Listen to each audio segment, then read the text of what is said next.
la Suprema Corte de Justicia de la Nación. A ver, inhalemos y exhalemos. ¿Qué es lo que pasó el día de ayer? Hubo opiniones divididas, solamente 3 ministros de la Suprema votaron a favor de la propuesta, ¿no? Que de hecho el proyecto del ministro, ahorita le voy a decir el nombre de quién era el ministro que realizó justamente el proyecto, era pues que se mantuviera la prisión preventiva oficiosa en aquellos delitos relacionados con facturas falsas. Ese era el proyecto. El proyecto era, vamos a decirle que sí. ¿Por qué el proyecto era, vamos a decirle que sí? Porque el asunto está argumentado que pues por el daño al erario que han ocasionado estas empresas, hablamos de 9,000 empresas aproximadamente que han utilizado facturas falsas y no hablamos de pequeñas empresas, no hablamos de aquellos que quizás se les chispoteó o que no sabían que se habían topado con una empresa facturera, porque acuérdense que las empresas simulan actividades lícitas. Entonces, para hacer esto, recurren así, hacen una que otra actividad lícita para decir, bueno, miren, aquí está, ¿no? Entonces, sí hay actividades legales en las que muchas otras empresas e incluso personas físicas pudieron haberse topado con ellas, pero las más son pues evidentemente actividades ilícitas completamente para desviar recursos, no pagar dinero, que vaya, el Estado no recaude. Total, estamos bajo esta premisa que el proyecto, bajo ese daño, pues es un daño y es un agravio eventualmente a la seguridad nacional. Así es como se modificó. Esta modificación fue del 2019, se acordará que en 2019 diputados y senadores aumentaron los delitos que ameritan prisión preventiva oficiosa, o sea, los delitos graves. Muchos de estos delitos, pues justamente argumentados por el tema de seguridad nacional. Tal es el caso de que eventualmente al no tener una recaudación, al que no se haga este dinero, a que se dé un desvío multimillonario, pues se encuentra una directa relación con una vulneración a la seguridad nacional. Ese es el argumento bajo el cual los diputados y senadores de mayoría, evidentemente, decidieron que los delitos relacionados con lavado de dinero y obviamente factureras, o sea, emisión de facturas falsas, fueran delitos relacionados con un delito grave. Entonces, esto se lo pongo porque es importante, ya que es claro, en la Constitución sí dice que existe la prisión preventiva oficiosa.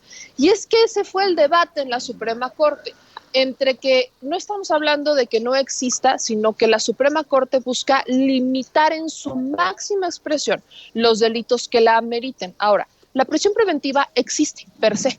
Hay prisión preventiva justificada y prisión preventiva oficiosa. La justificada es, por ejemplo, en la que está Rosario Robles. Es una prisión preventiva justificada, la han justificado argumentando que se podría fugar. Entonces, pues bajo esa premisa es que está esta prisión preventiva. Pero la oficiosa es para delitos muy graves, que no importa si eres culpable o eres inocente, en lo que investigo te voy a meter a la cárcel, por si las flies. Esa es la prisión preventiva oficiosa. Hay muchos acuerdos internacionales que México ha firmado, muchos, y en los que ha participado, que van en contra de la prisión preventiva oficiosa, argumentando que pues, va en contra de pues, a toda persona es inocente hasta que se le demuestre lo contrario. Entonces, es un tema de libertades. Totalmente de acuerdo. Va, hasta ahí jalo.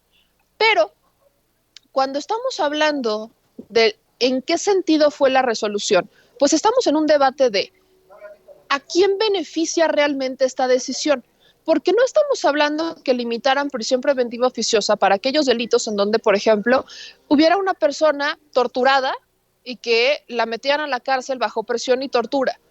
Muchos casos los conocemos así, como el caso de Israel Vallarta, Brenda Quevedo y muchos otros que están todavía bajo investigación, pero como son delitos graves, ameritan inmediatamente la prisión preventiva oficiosa. Pero ahí no se contempló, no hubo un parámetro, no hubo una resolución, no hubo nada. Entonces, bajo ese tipo de casos, ahí no hay ningún tipo de flexibilidad. Pero para casos en donde estamos hablando que son personas, pues sí, o sea, no estamos hablando de delitos fiscales de 30 pesos, que no pagó impuestos de 2 años por 50,000 pesos. No, estamos hablando de factureras que están desviando intencionalmente millones de pesos y que ese dinero eventualmente no lo están declarando, no están pagando impuestos y demás. Entonces, dejando a un lado que la relación directa la encuentran con la seguridad nacional, pues efectivamente aquí hay un abuso sistemático por parte de los más ricos de los más ricos. Ahora, todo esto se lo estoy sintetizando a modo de que entienda que efectivamente lo que quiere hacer la Suprema Corte es limitar en su máxima expresión qué delitos ameriten o no prisión preventiva de oficio.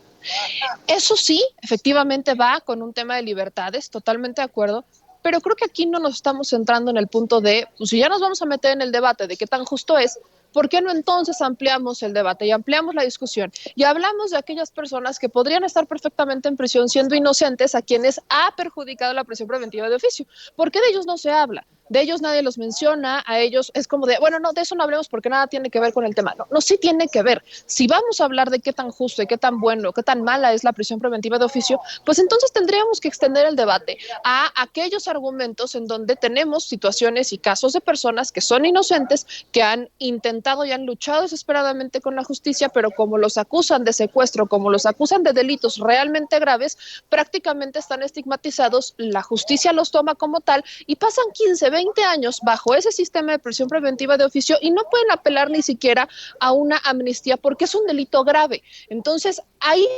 donde, o sea, los están dejando entre la espada y la pared. Ningún decreto los va a sacar porque es un delito grave. Secuestro o homicidio son delitos muy graves, delitos que tienen que ver con sangre, se les ha llamado. Entonces, están entre la espada y la pared. De ellos nadie se habla.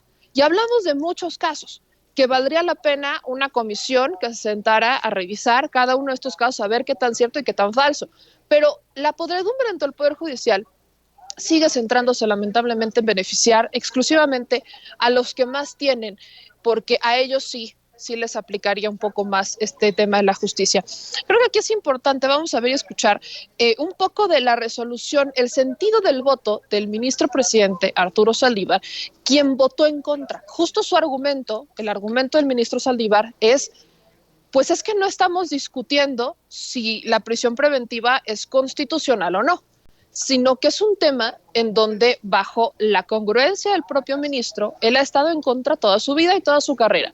La prisión preventiva no es ninguna solución, pero yo le vuelvo a preguntar a él y a todos los ministros, si en este tema, que es un tema menor a un tema de secuestro, no se amerita o no ameritaría una prisión preventiva de oficio, ¿en dónde dejamos a aquellos que están entre la espada y la pared por delitos más graves y que por estar en delitos más graves nunca estuvo en discusión si ameritaba o no? Y la justicia no les ha investigado bien, no les han revisado bien los casos y ahí siguen, esperando a la buena de Dios que el Poder Judicial reconozca sus errores y enmiende el camino. Vamos a escuchar lo que dijo el ministro presidente Arturo Saldívar. Yo he votado reiteradamente que me parece que la prisión preventiva oficiosa es abiertamente inconvencional, porque es una sentencia adelantada. Yo sostuve desde que se aprobó la contradicción de tesis 293 de 2011, que recuerdan ustedes que esta contradicción de tesis, que generó un consenso de 10 integrantes del Pleno, de quienes en ese momento estábamos en este Tribunal Constitucional, establece que hay un parámetro de regularidad constitucional, un bloque de constitucionalidad formado por los derechos humanos establecidos en la Constitución expresamente y por los derechos humanos de fuente internacional que son Constitución por mandato del artículo primero constitucional. Y desde el principio, en el voto concurrente que planteé, y así he votado en diversos precedentes, sostuve que si bien los derechos humanos no son absolutos y hay limitaciones o restricciones a ellos que son no solo democráticamente, sino constitucionalmente y convencionalmente permitidos, algunos que tienen que ver con proteger derechos humanos de otras personas, algunos que tienen que ver con lograr una igualdad sustantiva en un determinado país. Estas restricciones no pueden llegar al nivel de diluir, de desvanecer el núcleo esencial de un derecho. Cuando analizamos el tema del arraigo en este Tribunal Constitucional, yo sostuve precisamente esto y voté por la inconvencionalidad del arraigo, no porque la Constitución sea inconvencional, sino porque este marco de derechos humanos también son Constitución, de tal suerte que desde mi punto de vista, una interpretación armónica de conformidad con el principio pro persone, de preferencia de norma, tengo que privilegiar aquella norma que es pro persone, porque el artículo primero dice que todos los casos de derechos humanos deben ser resueltos con el principio pro persone, conforme a lo que marca la Constitución y los tratados internacionales de los que México es parte. De acuerdo con este principio, yo tengo que interpretar, y así he votado en muchos asuntos, toda la Constitución a la luz del artículo primero. Toda la Constitución se tiene que reinterpretar a la luz del artículo primero. Y hoy tenemos un parámetro de regularidad constitucional que no puede ser desconocido. Y cuando es desconocido, reitero, no hay un tema de inaplicación de la Constitución. Yo creo que esto podría darse solamente en un caso extremo, si no es una operación interpretativa. Tengo dos normas que forman parte de la Constitución, ¿cuál de las dos voy a privilegiar? Y en este caso, a mí me parece que debemos privilegiar la norma convencional y la excepcionalidad de la prisión preventiva oficiosa, que reitero. Eso quería llegar, porque son dos cosas que están en la Constitución. Ahora, en orden jerárquico, pues sí, es primero le hago caso a la Constitución, y si entro en algún tipo de discrepancia, pues justamente hay acuerdos internacionales a los que me apego, y a ese sentido es la decisión que toman. Va, pero vuelvo a la pregunta, si en ese sentido nos vamos a dirigir de ahora en adelante, pues entonces deberían de ponerse a revisar muchas otras prisiones preventivas oficiosas que recaen justamente en ese tipo de decisión, exactamente así como lo decidieron hoy. Y muchas tienen que ver con violaciones de derechos humanos, con personas que están encarceladas, que fueron torturadas en sus encarcelamientos y sus detenciones. Muchas personas no tienen acreditados ni siquiera los delitos de los cuales se les está acusando. Muchas personas ni siquiera fueron detenidas bajo con órdenes de aprehensión, simplemente fueron, las agarraron y se las llevaron, les fabricaron los delitos, y entonces los obligaron con tortura a firmar documentos en donde acreditaban los delitos que presuntamente habían cometido, y los verdaderos criminales están allá afuera, verdaderos criminales que también están utilizando factureras para lavar dinero. Ahí es en donde entra la premisa justamente de a quiénes realmente queremos en prisión por los delitos relacionados con las factureras. No estamos hablando de empresarios, ni siquiera de los micros y pequeños y medianos, no. Estamos hablando de aquellos que están lavándole dinero al crimen organizado, o sea que también forman parte de sus células criminales. Es ahí en donde entra el por qué la prisión preventiva oficiosa. Bueno, ahí estaba. Ahora, al no encontrarla, pues justamente tendrá que buscarse la prisión preventiva justificada, que es justo donde se pueda argumentar el que pues podrían darse a la fuga, vaya, como el caso de Rosario Robles. Pero en ese sentido, pues el presidente evidentemente fue uno de los temas que nos pidieron a Hans y a mí que preguntáramos en la mañanera.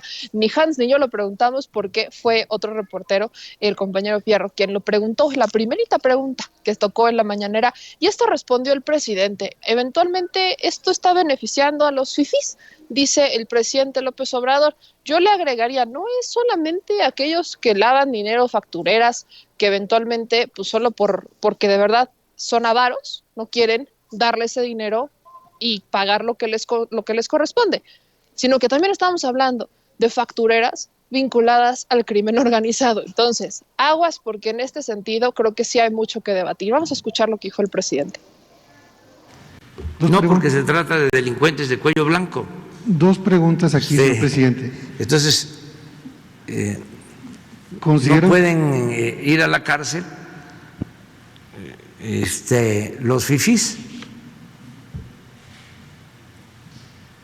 ¿Considera usted entonces que el presidente de la Corte, el ministro Saldívar, sigue siendo todavía el mejor hombre para transformar el Poder Judicial? Sí, nada más que son criterios, tenemos puntos de vista distintos, y eso también es bueno, desafortunado, afortunado, no desafortunado, porque la democracia es pluralidad, no todos pensamos de la misma manera. Entonces, ahí hay un tema bien importante. Para aquellos que decían que el ministro Saldívar estaba vendido al presidente López Obrador, yo les reitero, no hay. O sea, se nota se nota por primera vez en muchos años que hay una división de poderes. Es algo que yo he resaltado muchísimo y que celebro. ¿Que no nos beneficia mucho? Pues no, pero en realidad hay una división de poderes y eso se debe de mantener. Ojalá, y ahí es en donde yo insisto e insistiré, urge una reforma al Poder Judicial, urge una reforma que el presidente ha dicho no querer hacer, porque o sea, no solamente hablamos de tiempo, recursos, sino que hablamos de una reforma que quizás no le daría tiempo, pero no estamos exentos a que sean los legisladores quienes tengan esta iniciativa de proponer una reforma al Poder Judicial, para entonces sí fortalecer cada uno de los poderes en su estructura y no estar esperando a ver si llega una persona de buena fe al poder y al cargo para hacer las cosas bien, ¿no? Bueno.